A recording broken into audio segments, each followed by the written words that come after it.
ஆலியா, இந்த வீடியோல ஒரு ஸ்டாஃப் எப்படி கிரியேட் பண்ணலாம், அதாவது ஒரு யூசர் வந்து நம்ம CRM எப்படி கிரியேட் பண்ணலாம், அந்த ஸ்டாஃப்க்கு என்னென்ன பெர்மிஷன்லாம் கொடுக்கலாங்கிறது இந்த வீடியோல பார்க்கலாம். நான் அந்த செட்டப் ஆப்ஷன் கிளிக் பண்ணேன் அப்படின்னா எனக்கு இந்த பேஜ் ஓப்பன் ஆகும். ஸோ இங்கே ஸ்டாஃப், ஸோ இங்கே தான் நம்மளோட யூசர்ஸ்லாம் கிரியேட் பண்ணுவோம். ஸோ நான் கிரியேட் பட்டன் கிளிக் பண்ணேன் அப்படின்னா எனக்கு கிரியேட் பேஜ் ஓப்பன் ஆகும். ஃபர்ஸ்ட் ப்ரொஃபைல் பொறுத்த வரைக்கும் அவங்கள்ட்ட நமக்கு என்னென்ன இன்ஃபர்மேஷன்லாம் கெட் பண்ணுவோமோ அது எல்லாத்தையுமே நமக்கு கொடுப்போம். ஃபர்ஸ்ட் எனேபிள் பிரைவசி யூஸ் பண்ணி ஒரு ஸ்டாஃப் கிரியேட் பண்ணிட்டீங்க அப்படின்னா அவங்க கிட்ட கொடுக்க போற இமெயில், ஃபோன் நம்பர் எல்லாமே வந்துட்டு லிஸ்ட் பேஜ்ல வந்து ஹைட் ஆகி இருக்கும். ஸோ அது யாருக்கும் வந்து ஷோ ஆகாது. நாட் அ ஸ்டாஃப் மெம்பர் பொறுத்த வரைக்கும் நீங்க ஒரு ஸ்டாஃப் வந்து நாட் அ ஸ்டாஃப் மெம்பரை கிரியேட் பண்றீங்க அப்படின்னா நம்ம இதை செக் பண்ணி கிரியேட் பண்ணிக்கலாம். நெக்ஸ்ட் அவங்களுக்கு ப்ரொஃபைல் பிக்சர் எதுவும் அப்லோட் பண்ணணும்னா ஜஸ்ட் நம்ம இதை கிளிக் பண்ணோம் அப்படின்னா நம்ம ப்ரொஃபைல் இமேஜும் அப்லோட் பண்ணிக்கலாம். நெக்ஸ்ட் அவங்களுக்கு என்ன பிரான்ச் கொடுத்துக்கலாம், அவங்களோட டெசிக்னேஷன் நம்ம இங்கே மென்ஷன் பண்ணிக்கலாம். நெக்ஸ்ட் அவங்களோட first name, last name, email, phone number இதெல்லாமே நம்ம கொடுத்துக்கலாம். ஸோ இமெயில் பொறுத்த வரைக்கும் இங்க கொடுக்க போற இமெயில் தான் அவங்களோட லாகின் கிரெடென்ஷியலா இருக்க போது. ஸோ இங்க கொடுக்கும் போது நம்ம கரெக்டான இமெயிலா நம்ம கொடுத்துக்கணும். நெக்ஸ்ட் நம்ம வந்துட்டு டேட் ஆஃப் ஜாயினிங், அவங்களோட ஜாயினிங் டேட் ஆஃப் பர்த், அவங்களுக்கு வந்து செகண்டரி இமெயில் இருந்துச்சுன்னா அதையும் நம்ம மென்ஷன் பண்ணிக்கலாம். அதே மாதிரி செகண்டரி கான்டாக்ட் நம்பரும் மென்ஷன் பண்ணிக்கலாம். அவங்களுக்கு address, so gender, date of anniversary, spouse name, date of birth. So பேசிக்கா நம்ம ஒரு ஸ்டாஃப் கிட்ட இருந்து என்னென்ன டேட்டாஸ்லாம் கெட் பண்ணுவோமோ அதை நம்ம இங்கே கொடுத்துக்கலாம். நெக்ஸ்ட் இவங்களுக்கு வந்துட்டு டிஃபால்ட் லாங்குவேஜ் நம்ம என்னவோ அதே நம்ம மென்ஷன் பண்ணிக்கலாம்.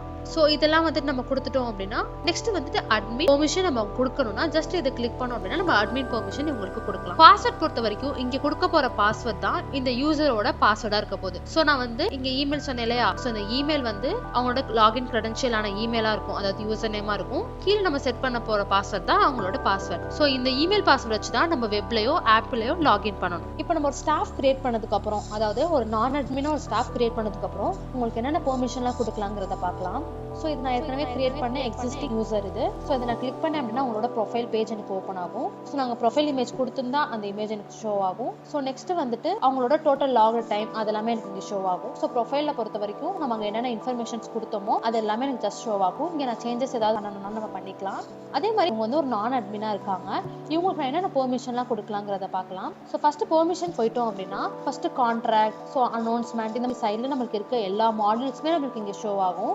ஸோ இப்போ ஃபர்ஸ்ட் வந்து நான் கஸ்டமர் எடுத்துக்கிட்டேன் அப்படின்னா வியூ ஒன் ஆட்டோமேட்டிக்கா அவங்களுக்கு பெர்மிஷன் வந்து வியூ ஒன்ல இருக்கும். அதாவது அந்த ஸ்டாஃப் கிரியேட் பண்ற கஸ்டமர்ஸ் மட்டும்தான் உங்களால வியூ பண்ணியோ பார்க்க முடியும். இல்ல நான் வியூ செலக்டட் பிரான்ச் கொடுத்துட்டேன் அப்படின்னா இவங்களுக்கு ஒரு பிரான்ச் கொடுத்து நம்ம வந்து கிரியேட் பண்ணிருக்கோம் இல்லையா, ஸோ அந்த பிரான்ச்ல இருக்க ஸ்டாஃப்ஸ் யாரெல்லாம் என்ன கிரியேட் பண்ணிருக்காங்களோ அது மட்டும் தான் இவங்களால வியூ பண்ணி பார்க்க முடியும். இல்ல நான் வியூ குளோபலே கொடுத்துட்டேன் அப்படின்னா இவங்க எல்லாத்தையுமே வியூ பண்ணி பார்க்கலாம். அதாவது யார் யார் என்னென்ன கஸ்டமர்ஸ் எல்லாம் கிரியேட் பண்ணிருக்காங்களோ அது எல்லாத்தையுமே இவங்க வியூ பண்ணி பார்த்துக்கலாம். அதே மாதிரி உங்களுக்கு ஒரு கிரியேட் ஆப்ஷன் கொடுத்துக்கலாம், எடிட் ஆப்ஷன் கொடுத்துக்கலாம், டெலீட் ஆப்ஷன் கொடுத்துக்கலாம். அதே மாதிரி கஸ்டமரோட டேட்டாஸ் எக்ஸ்போர்ட் பண்ணனாலும் அந்த எக்ஸ்போர்ட் ஆப்ஷனும் கொடுத்துக்கலாம். இதே மாதிரி ஓவராலா எல்லா மாடல்ஸ்க்குமே நமக்கு இந்த பெர்மிஷன் ஆப்ஷன்ஸ் வந்து கொடுத்துக்கலாம். பர்டிகுலர் ஸ்டாஃப்க்கு, அதாவது நான் அட்மினா இருக்க ஸ்டாஃப்ஸ்க்கு நீங்க பெர்மிஷன்ஸ் கொடுக்கணும்னு நினைச்சா இந்த மாதிரி மாடல்ஸ் பேஸ்ல நம்ம வந்து பெர்மிஷன்ஸ் கொடுத்துக்கலாம். ஸோ நெக்ஸ்ட் பிரான்ச் ரெஸ்ட்ரிக்ஷனை பொறுத்த வரைக்கும் நம்ம கிரியேட் பண்ணிருக்க பிரான்ச், அதாவது ஓவராலா நம்ம பிரான்ச்ல போயிட்டு நிறைய பிரான்ச்சஸ் கிரியேட் பண்ணிருப்போம். ஸோ இவங்களுக்கு நம்ம இந்த பிரான்ச் மட்டும் தான் அப்படின்னு நம்ம ரெஸ்ட்ரிக்ட் பண்ணிட்டோம் அப்படின்னா கஸ்டமர்ல போயிட்டு வியூ செலக்டட் பிரான்ச் கொடுத்துட்டேன் அப்படின்னா என்னென்ன பிரான்ச் எல்லாம் செலக்ட் பண்ணிருக்கேனோ அந்த பிரான்ச்ல இருந்து கிரியேட் ஆகிற கஸ்டமர்ஸ் மட்டும் தான் இவங்களால ஷோ பண்ணி பார்க்க முடியும்.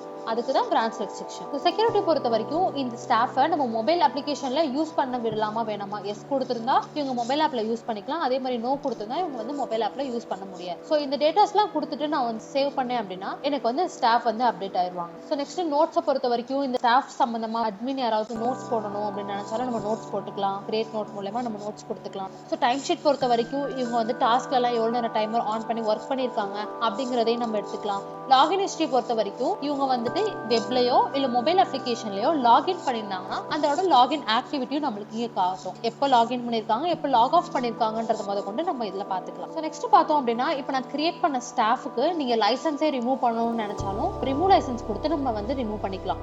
ஸோ இது கன்ஃபார்ம் கொடுத்துட்டீங்க அப்படின்னா இவங்களுக்கு வந்து லைசன்ஸ் வந்து ரிமூவ் ஆயிரும். அதே மாதிரி ஸ்டாஃப்க்கு வந்துட்டு லைசன்ஸ் ரிமூவ் பண்ண வேணாம், நீங்க வந்து ஜஸ்ட் ஆக்டிவ் இன்ஆக்டிவ் பண்ணிக்கலாம். இப்போ நீங்க இன்ஆக்டிவ் பண்ணிட்டீங்க அப்படின்னா உங்களால வந்துட்டு CRM வெப்லயோ ஆப்லயோ லாகின் பண்ண முடியாது. ஸோ அதுக்கு தான் இந்த ஆக்டிவ் ஆப்ஷன். ஆக்டிவ் பண்ணிக்கலாம், இன்ஆக்டிவ் பண்ணிக்கலாம். ஸோ இல்ல நீங்க இந்த ஸ்டாஃபே ரிமூவ் பண்ணாலும் நம்ம வந்து ரிமூவ் லைசன்ஸ் கொடுத்து ரிமூவ் பண்ணிக்கலாம். ஸோ தேங்க்ஸ் ஃபார் வாட்சிங் திஸ் வீடியோ. தேங்க்யூ.